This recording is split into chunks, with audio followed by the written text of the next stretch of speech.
PajamaRich.com.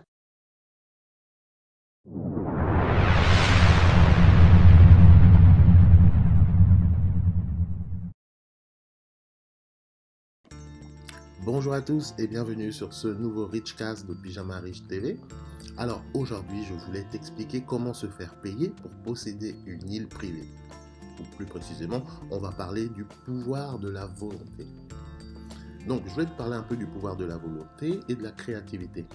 Car j'ai remarqué que c'est souvent ce qui nous manque lorsque l'on souhaite avoir de gros résultats. En effet, la réussite nécessite de la volonté et de la créativité.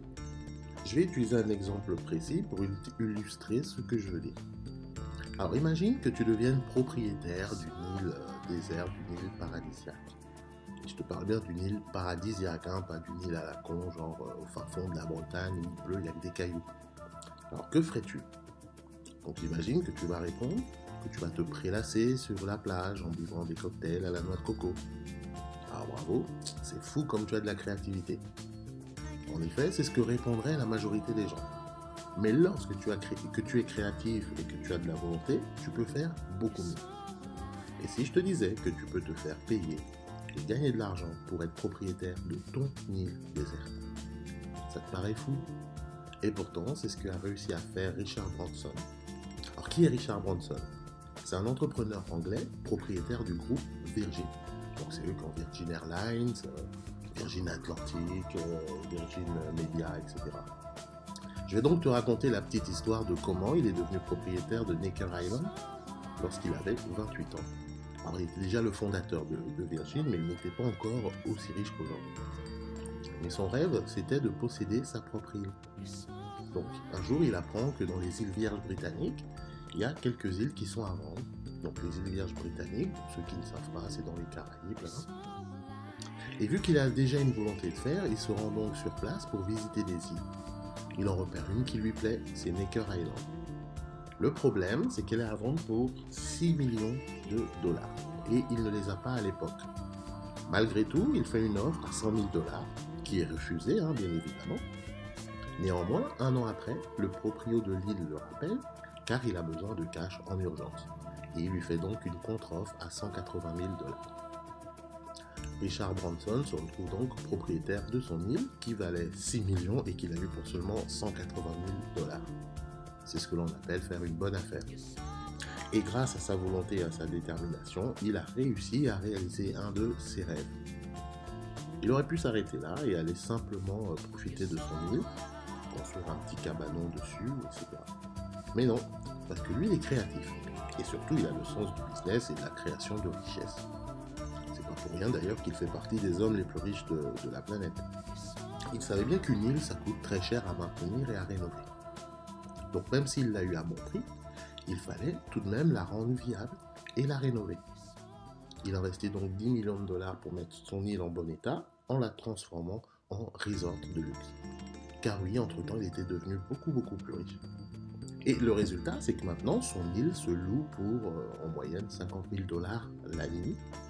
D'ailleurs, tu as intérêt à réserver à l'avance parce que les clients ne manquent pas. Donc les célébrités, les chefs d'État, les milliardaires se battent pour aller passer des vacances à Necker Island sur l'île de Richard Branson. Donc Richard Branson, il a réussi à transformer un rêve en business rentable. Car désormais, il se fait payer pour posséder une île privée. Et quand je te disais que tout est possible lorsque l'on est créatif et que l'on a de la volonté, il n'y a rien d'impossible de nos jours pour celui qui veut vraiment. Quelquefois, il suffit de se creuser un peu la tête et tu trouves des solutions. Rappelle-toi que tout problème a sa solution. Donc je tenais à te raconter cette histoire car je la trouve très inspirante et elle regroupe pas mal des concepts que je développe sur mon blog. En appliquant les principes de l'enrichissement et de la finance personnelle, tu peux aller très loin. Car tu éviteras de tomber dans des pièges financiers et de faire des erreurs. Lorsque ton cerveau est bien programmé, toutes ces choses te paraissent évidentes. Et voilà pourquoi il est important que tu t'éduques sur le business, la finance personnelle, le développement personnel, etc. Tu auras alors les clés nécessaires à ton épanouissement et à ta réussite. Car la réussite et le succès, ça se prépare. Penses-tu être prêt pour le succès et la richesse? As-tu assez de volonté pour aller au bout de tes rêves? Ce sont des questions que tu dois te poser et y répondre avec franchise. Quelles sont les actions que tu as faites aujourd'hui pour te rapprocher de ta liberté financière? En te posant ce genre de questions, alors tu te rendras compte par toi-même que si tu as une vie de merde ou que tu n'es pas encore là où tu aimerais être, eh bien, c'est de ta faute, Chico. Donc n'oublie jamais que tu es le responsable de ta vie.